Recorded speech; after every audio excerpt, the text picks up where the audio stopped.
Hello, my podcast people, and thank you for joining me for yet another episode of my favorite online business podcast. If you are listening, tuning in, watching on the day that it drops, it is Monday, July 13th. Welcome to the middle of summer for you folks, at least the folks in the Northern Hemisphere. I do hope summer is summering and you're getting to do what you want to do. So I'm going to jump right into today's topic because I have no life updates. Because I'm recording this like literally 3 minutes after the previous episode. I batch recorded a bunch of episodes because of my Gestad trip, which hopefully went amazing. Because at the time right now that I'm recording it, it hasn't happened yet. But I will recap that trip for you on next week's episode. If you follow me on Instagram, then you would have seen what happened there. Hopefully good things happen. I don't know, in the future. But I will recap that on next week's episode once I am back to my timely recording schedule and only recording episodes 1 week in advance, not 3 weeks in advance. So today we are talking about whether or not you actually need a website. And both the long and the short answer is yes. Abso-fucking-lutely yes. There's no ifs, ands, or buts about it. I don't care if you're in person or online. I don't care if you're a solopreneur or you have a team. You need a website, right? 3 reasons. Number 1, it forces you to organize your thoughts. And this is the number 1 reason I want people to have a website. For nothing else. I actually don't care about people finding them, things like that. I care about it because it forces you to organize what's in your head, right? Number 2, it's a nice place to collect all of the important information, right? It allows you to collect all of your important information about you and your business in one place. And then the 3rd reason is that it gives people a way to pay you. I'm putting a little asterisk there because I will speak about the actual tech side of having transactions in a bit. So obviously I have been doing quite a bit more website work with folks since evolving the niche evolving into the messaging niche. But even before then, when I was, exclusively deep in online business coaching, building a website was something I was talking about. And it was the first task, always the first task that I would assign people who worked with me. Right? And the reason that I made it the first task is because it gives you a plan. It gives you an outline. It gives you structure. Right? Yes, I am all about fast action. I love it. But I'm also about directed and purposeful fast action, right? And that it's in the direction that you want to be going, right? If you start off sprinting in the wrong direction, I'm not going to clap and be like, well, at least you got started. No, right? Because the bar is higher than that. Especially because if you're the type of person, and no shade here, but it's the truth, if you're the type of person that needs clapping in order to keep going, you're going to stop as soon as you realize that it was all in the wrong direction, right? So I'm going to encourage you, I'll be there with you, but I'm going to push you to go in the right direction. And that is why a website can be so helpful, because it makes you sit down and say, what do I want? How do I want to help people? What am I about? What are my values? What are my thoughts? And put it all in one place. Do I actually want to do this, right? So let's take a moment and make sure we're going in the most correct direction first, right? So everything I'm going to talk about from here on out, this is for the online business owner, namely the solopreneur. My zone of genius is the personal brand. Yes, I do copywriting. I do copy consulting. I do website work with copy for brick and mortar businesses as well. But when it comes to what my passion is and what I'm the best at and what I can bring a ton of business coaching to, that's going to be the solopreneur online brand. I love that online personal brand. I really, really do. Right? And in my opinion, that's going to be the easiest to build a website for. It will also be easy to build a website for a solopreneur that's in person, right? The main thing here is that it's a single person. You're not trying to have a voice for like a bunch of people, or like you're worried about like it's too much me. Like this is supposed to be all you because it's your thing, right? Again, the reason I love having a website, the reason that I push people to do this first is because your website, it is there initially simply to give structure to ideas and to provide a home for your information, right? That's it. Give structure to what's in your head, and it provides a home for all of your informations. All that it needs to have to start off: a home page, an about page, and a contact page. That's it. You don't need some massive fucking site. What are you even going to put on it? You got nothing. Once you have those and you start going and doing the things, then yes, you will start to build out the site. And typically the next additions become a blog, service pages, or service page and service pages, right? Typically it's a service page, just one person. Then you can, when you have more services, then you have service pages. And then of course the back end Instagram page, right? So it's not linked in your navigation bar, but that exists. Very simple. Right? It is very, very simple. And you can absolutely get this done in a weekend. You could get it done in a day if you're just doing that super short bit there, but you can absolutely get it done in a weekend. Right? And this is not to be confused with easy.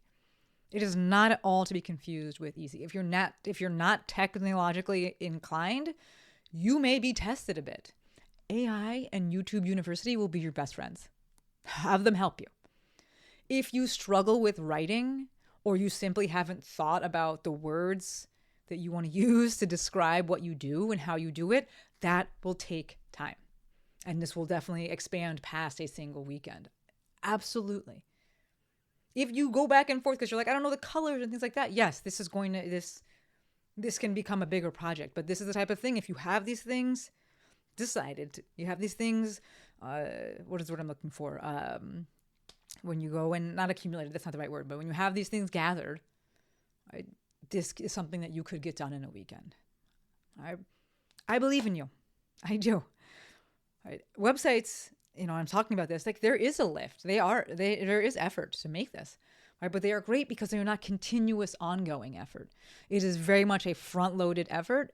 And then you add to it as you go, but like very small things, right? With small things that you need. And then there's the occasional revamp or refresh that some people will do every few years. If you're like just really into that stuff, and it can be sooner than that, but like it is a front-loaded thing. So the parts of it, the things here. First, the name. What's the name going to be? Ideally, you already have a name picked for your business, but when in doubt, just use your name to start off with. Hopefully you don't have some super common name that somebody already, has, but just start with your name. Right? Make sure that name isn't trademarked, or if it's your name or like the business name, make sure it's not trademarked by somebody else. As for the colors, hopefully you have some colors in mind for this thing. If you don't, go online and search. Right? Ask AI, like what are sites that I can use to help me pick colors for my brand. Right? Make sure you like them and that the colors work well together. Again, this is where it's nice to use like a color palette picker. You can go ahead in Canva and do that. Ideally, you have a dark color, a light color, and an accent color. Right? Simple. It just doesn't have to be this big thing. Yes, you could hire this out. Absolutely. I am not here to downplay anyone that offers these services. Lex is phenomenal with building out websites. I'm thinking about Cams. I'm thinking about Kristen Mann. They are great with graphic design. Right? But if you're like, I can't afford that, or do it yourself. Like literally do it yourself. My first site, built myself. The second one, I outsourced it. And my third one, which is Prompting Curiosity site, go check it out. I worked really fucking hard on that. I built that one out myself completely. Right? So the name, ideally you have one. When in doubt, use your own name. As for I talk about the colors, right? Go on Canva, get a palette that you like. Cool, there you go. Those are your colors. Right? As for the font, when you go to build a website, there will be a default font already. Use it unless you hate it, or you know specifically what you want. I really like a sans serif font. And if you go to my Prompting Curiosity website, you will see I wanted this like kind of pixelated font. I had a vision for this. So that was different. And I use AI a ton to help me out with things. But keep it simple. Just get this thing done. Next up, the domain, right? So www.themovementmaestro.com. That is the domain. Right? You're going to purchase that from somewhere. I recommend namecheap.com. Right? I like to have the domain and where the domain is, who owns the domain, and where the site is hosted. I like to have them as different places. Right? It is just kind of best practice. When I was first starting out, I had a techie guy I was friends with, and that's what he suggested. And I own like 12 domains. I should be collecting domains, but the domain is here. The actual URL is here. You can buy it through Squarespace if you want. I personally don't like doing that. I like to have them separate, but you can absolutely do it all in one if you want, right? Obviously, there are more steps involved if you purchase the domain somewhere else. But like I said, best practice in the tech world, having it I would go with Namecheap. I wouldn't use like GoDaddy or something else. But if you want to keep it simple, just get it from Squarespace. Okay. Speaking of building the actual website, where does it live? My recommendation is Squarespace. That's what I built my first site with. My second site, themovemaestro.com, that is a WordPress.org site. My third site, Prompting Curiosity, that is also a WordPress.org site. And I love it. I love WordPress. I needed more functionality and I wanted more control, and that is what you have. It is driving a manual transmission. Like, you are in charge of everything. It is self-hosted. I am in the computer for that thing, right? So all the back end stuff with certificates and hosting again, PHP, like, I know that's like gibberish to you, but all of that stuff I have to take care of on my end. So I do not recommend that for folks who are just starting off. It is just it's too complex. It's unnecessary, right? It's super DIY. If you're into that shit, all right, cool. All right, but if you're not techie, just go with Squarespace. It is a what you see is what you get builder. It's simple. It's straightforward. There are lots of templates already inside of it that you can just get started with. I will also plug Lex's templates. She sells them. We'll link that in the show notes. Thank you, Courtney. Thank you, Jojo. If you want to use something else besides Squarespace, go for it. But don't ask me why I don't recommend those other things. Right? I've told you what I recommend. Squarespace. If you're really techie, I do love WordPress.org, but I'm going to recommend Squarespace. It's just the easiest. Okay. And with using that, realistically, you can get it done in a weekend. I believe in you. As for the actual content that goes on the site, do not have AI write it. I actually just did an episode for my other podcast, Prompting Curiosity. That was episode 50, maybe. Or no, I think it might have been episode 49. And it was just titled, Stop asking AI to write for you. It does a terrible job. Right? Yes, writing the copy for your website, writing copy for anything, it's going to take time. Absolutely. And it may be really tough for you. This may be the toughest part of the whole site. Right? That's why I have people do it, because it forces you to get words for the things that you're thinking, the things that you're feeling, the things that you want to bring to life. I believe in you. Right? Again, all that the website needs to have on it to start, your homepage. Right? The homepage is going to have that top section. That's the hero. Right? The main title on there, we call that the H1. Right? All that's going to say is what it is and who it's for. Underneath that, you have a little subheading. Underneath that, you have what I call an identification section. It allows people to feel seen, heard. Underneath that, we have an approach, or what to expect. Under that, we have an overview of your services. And under that, we have a short little about you. Right? You can mix and match with what the order is. And this is 100% what I work on people. But those are the main parts that I'm seeing that I want to see on the homepage. Right? Next, we have the about page. That's about you. Why'd you start this thing? Who do you help? What's your approach? What are your beliefs and your values? And then any relevant FAQs. That's it. And then we go to the contact page. It's a simple submission form. Done. That's it. That's all you have to start off with. That's it. All right. When you're ready for more, you're like, all right, cool, I'm done and it's living and great, but I'm going to start adding stuff. The next thing is typically a blog. That is very easy to add. That is a feature, quote unquote, in Squarespace. It's not like this code thing you have to code. Very simple. From there, you'll probably have service page or service pages. With service pages, I see people kind of missing the mark here and they don't have enough information. Like, assume people know nothing. All right, so describe the service. Describe the outcome. Describe who it's for. Describe the process. Describe the deliverables. If you have them, share testimonials. Put the pricing on there and then include any relevant FAQs. That's it. Imagine that people don't know anything. Tell them everything. And that's how you can break it up. I know I'm speaking quickly. You can go and read the transcript. Courtney is the best. Joe and Courtney, they are the best. Courtney links the transcript for every episode. So you can go and check that out. It'll be in the show notes. Okay. Services pages, and this ties into what I said earlier with a little asterisk. Services pages give people a way to pay you, right? This is where we start to see the extra step and a little bit more techie for websites, because you need to have some sort of payment processor. The easiest thing you can do, right? If it's a one-on-one service, my favorite is to use Acuity scheduling, and that allows for payment. That's what I've used for years. Cool thing is that I I'm like a super OG with Acuity. And then eventually Squarespace bought Acuity. So it's already linked in. It's like a higher tier that you have to pay, but it is linked in with it. So there's the embedding is very easy. And so if you're doing a one-on-one service, people can book the service. You have an online calendar, online scheduler, and they can pay for the service. Very, very easy. Right? You'll need to set up a Stripe account, and then you'll tie those things together. Okay. If you're looking to sell digital goods, right, an ebook or something like that, my recommendation to start off with is to utilize an email marketing service. In this case, I prefer Kit, or ConvertKit. They accept payments. And so you can sell everything through there. And it's just the easiest first step. Again, I'm looking at my online business owners. Obviously, if you're a brick and mortar, you're probably using something like Jane or whatever software you want to use. Again, like I said earlier, what I'm presenting is for the online business owner. So Squarespace for the website. And then for payment, I love to use Acuity if it's a one-on-one service. Anyway, they can pay. It's a phenomenal service, right? Phenomenal software, rather. And then for digital goods, the easiest thing to do is your email marketing service, which would be, in this case, what I recommend is Kit, right? But that page, that service page, that comes in the second round of building for most people. It's usually not the first thing because you don't have a business yet. Right? When you're thinking about starting an online business, which I think I'm going to do as like an upcoming episode, is like how to launch your online business.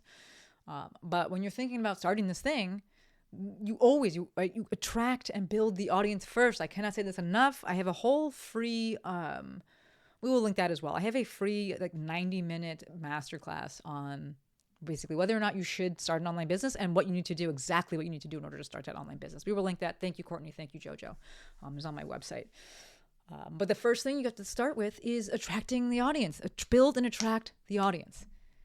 Right? Then you see what they need and what they want, and then you build that. Then you productize. So many folks just start off with a thing, and I'm like, who's buying this? How do you know if people want it? Right? For most people, your first thing that you sell will be a one-on-one offer, right? One-on-one coaching or support in some way, shape, or form. And then the first leveraged offer that you sell will typically be something like a workshop. So a low ticket, $27, something like that. I did an episode not too long ago about, I think it's one of the most underutilized trust building strategies, techniques, assets for online business owners. So again, those services pages, they come after the fact. First, we're going to build the website, then we're going to build the audience, and then we can look to build a service page based on building an offer that we know people want because we have the people there and we're listening, right? And that's the whole website. Right? Again, it's just there initially. This website's just there initially to give structure. Right? It gives structure to ideas that you have in your head, and it provides a home for your information. It forces you, and this is typically the hardest part for people. They're like, it's hard to write this. I know, that's why I have you do it first. It forces you to organize your words. Right? From there, once it's built, you can send people to it. Sending people to Instagram is really tough for them. I'm not like judging you if that's what you do, but it's just tough for the consumer, right? Because nothing's organized on Instagram. Right? So this website will be an asset that will serve you for many, many years to come. It can, and it will grow with you. So can you run a business with, make sales without a website? Sure. But it's a way less desirable user experience, right? And it only takes like a weekend to put together, right? And it will make things, I promise you, it will make things easier for you down the road, and it will cut down and cut back on so much back and forth. So when should you build a site? As soon as you're like, I'm going to do this online business thing, I'm in, right? Do not build an offer first. Build a site, build the audience, then you can worry about building the offer, right? Get your ideas together, build the site, start sharing on social, whatever social channel you want, and then we go from there. Okay, so again, Lex has templates if you don't like what Squarespace has to offer. If you want help with what actually goes on the page, aka what to write, I can absolutely help you out with that. Your best bet is going to be my website messaging audit service. We will link that, but I'm happy to chat with you and see what's a good fit. So, right now it's midsummer, it's midwinter if you're in the Southern Hemisphere. Things tend to be slower, so it's a great time to go and build your site. Spend a weekend doing that if you're out there sending people to Instagram, right? All right, gonna wrap it up there. A bit more technical one, fun from me. Hopefully you enjoyed it as well. My DMs are open, the texts are open if you got any questions. As always, endlessly appreciative for every single one of you. Until next time, friends, Maestro out.